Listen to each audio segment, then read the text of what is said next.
Hello po kay Ma'am Lady Jihan Tinarag. Ma'am Jihan, ito po yung sewing machine natin, ma'am. Unang-unang ituturo natin sa iyo, ma'am, kung paano po natin isi-set up itong sewing machine natin, ma'am. Kung paano po natin siya gagamitin dito sa transformer po, ma'am. Okay? Unang-unang gagawin natin, ma'am, ito pong wire ng ating transformer. Isasaksak po natin yan sa regular outlet natin, ma'am. Sumunod, meron po tayong wire po dito sa pinakagilid. Ito po siya, ma'am. At dito natin yan isasaksak po, Ma'am Jihan. Ayan, bawal po natin siya isasaksak ng direkta. Kailangan po, dadaan po yung wire ng sewing machine natin sa transformer.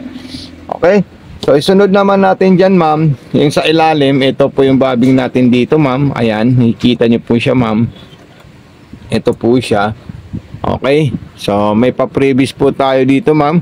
Marami tayong pa-freebies. Andito po siya lahat po, ma'am. Okay, so ayan. Then ito po siya, ma'am. Ilalagay natin dito. At ito dito. Ayan. Tapos ipapasok natin dito at tutunog po yun, ma'am. Okay, so ayan. Bago natin yan isara, kailangan maglalagay muna tayo ng sinulid sa itaas. So meron po tayong stick dito. Ayan siya. Lalagyan natin dito yan, ma'am. Pwede rin po siya, ma'am. Paano po dito? Pahiga dito. Ito kasi yung spoon tray. Subukan natin. Okay. So, gumagana po, ma'am, yung spoon tray natin, ma'am. Pag magpupundo po tayo, okay? So, ito kasing gagawin ko, ma'am, yung nakatayo po yung sinulid para hindi po kayo mahihirapan. Kasi kung minsan, nahihirapan tayo maglagay ng sinulid pag nakahiga or pag nakadapa. Pero mas maganda kasi kung nakatayo yung natin, position ng sinulid natin para nakikita natin yung po niya, ma'am, pasada niya. Okay, so ito po siya, Ma'am Jihan. Ayan, tapos yung pressure foot kailangan nakataas po siya, ma'am. Okay, so ayan, didiretso natin dyan. Dire-diretso po siya dito, ma'am. Ayan, then kailangan maipit po dito, ma'am, kasi pag hindi po naipit dyan, may tendency po siya na magbubuhol. Ito yung tainga po niya. Ayan, sunod natin, dire-diretso po dito. Ayan, tapos dito naman po. At ipapasok na natin yan sa butas ng karayom. Ang maganda dito, pag binaba natin itong pressure foot nito, nakataas siya, maluwag, nahihila natin yung sinulid. Pag natin dyan, hindi na siya mahihila. Ibig sabihin, kumagat po yung tension, yung paglalagay natin ng sinulid sa ating threading system sa itaas. So yun po yung isa maganda po doon. Ngayon na ipasok natin sa butas ng karayom. Siyempre ikutin natin ito para makain niya po yung sinulid sa ilalim. So ayun po silang dalawa. Ayan. Tapos gaganito natin siya. Ayan. Tapos sarado natin yan at saka ito. So ayan, so maglalagay, ito po yung mga actual natin, ginawa natin last. Ayan, Danica Brother Rejoy Mato. Ayan po siya. Okay, so dito ka lang kukuha po, ma'am. Halimbawa, unahin muna natin, ma'am, tayo po ay gagawa ng pangalan.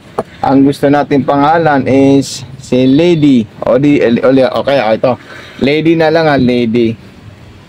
Ayan, pag gagawa tayo ng Lady or pangalan, so itatype natin dito letter L. Ayan, asan yung L natin dito? 31. Tapos plus 20. Tapos plus D 23. Tapos Y 44. Ayan. So ang gagawin niya mismo, yung pangalan ni Ma'am Lady. Ayan. Okay, so ganyan lang po siya, ma'am. Tapos kung mga another design ang gusto nyo, eto, dito tayo pipili, dito tayo kukuha ng mga numero. Halimbawa, gusto natin zigzagger. Ayan, sisigsagan natin yung unit natin po, ma'am, Lady Jihan. Okay, so gusto natin 00, straight line muna. So ayan, 00. Ayan, so straight line po yan, ma'am.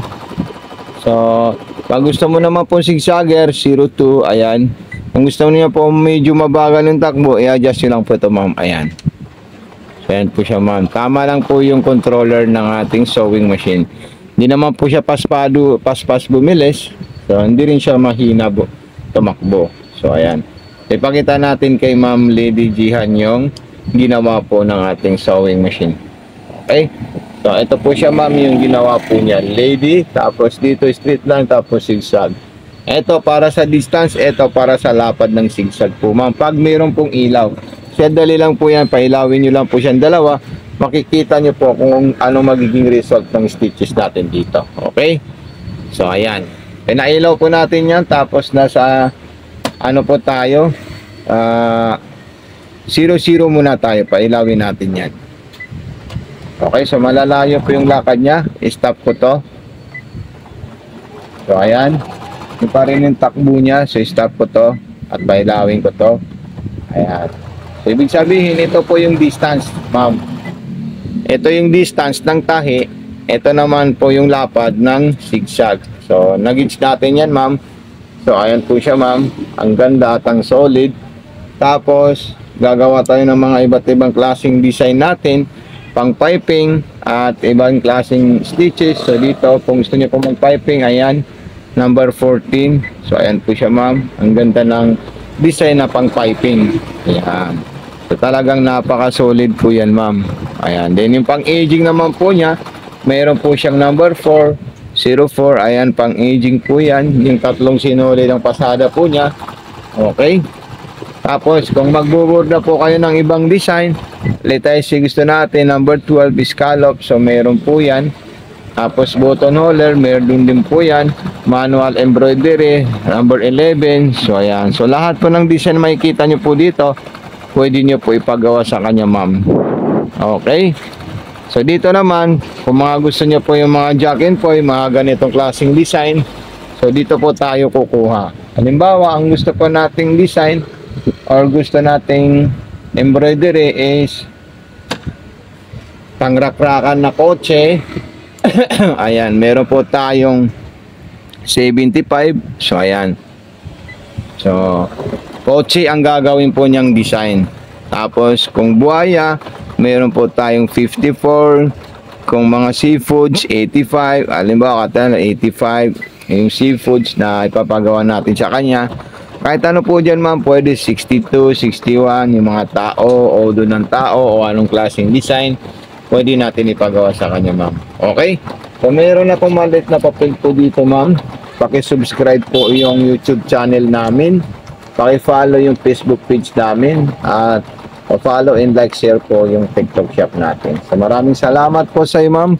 God bless and more power po sa iyo ma'am. So ito na po ma'am yung final na result ng ating sewing machine. So napakaganda at napaka-solid po siya. God bless po ma'am Lady Jihan Tinarag.